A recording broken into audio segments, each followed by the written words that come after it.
நீங்கள் என்ன நினைக்கிறீங்களோ அந்த மாதிரி நிறைய ஹார்ட் ஒர்க் பண்ணுவாங்க, நல்லா நடிப்பாங்க, சூப்பராக வருவாங்க. ரொம்ப சந்தோஷம். பிரசாந்த் அவர்களுக்கு என்னோட பர்த்டே வாழ்த்து. Happy birthday Prashanth. Thank you for your support.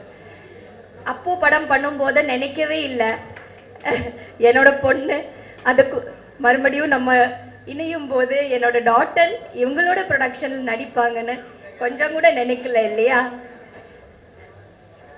நினைத்தாலே நெஞ்சுக்குள்ள இனிக்கும் அதை ஏனோ அப்படி ஒரு பாட்டு நாங்கள் பண்ணியிருக்கோம். அதுதான் அப்போவே நல்ல ஒரு இனிப்பான ஒரு விஷயம் ரெடி ஆகிட்டு இருந்தது. என்னோட பிரியங்கா, ஹரி எல்லாம் வர்றதுக்கு ரொம்ப நன்றி. இதுக்கு ரொம்ப முக்கியமான ஒரு பலமாக ஒரு தூணாக இருக்கிறது ஹரியோட அப்பா கதிரேசன் சார். கதிரேசன் சாருக்கு ரொம்ப ரொம்ப நன்றி. மகளிர்களின் உரிமையை உயர்த்தி சமத்துவத்தை உருவாக்கும் ஸ்டாலின் தலைமை தொடரட்டும். தமிழ்நாடு வெல்லட்டும்.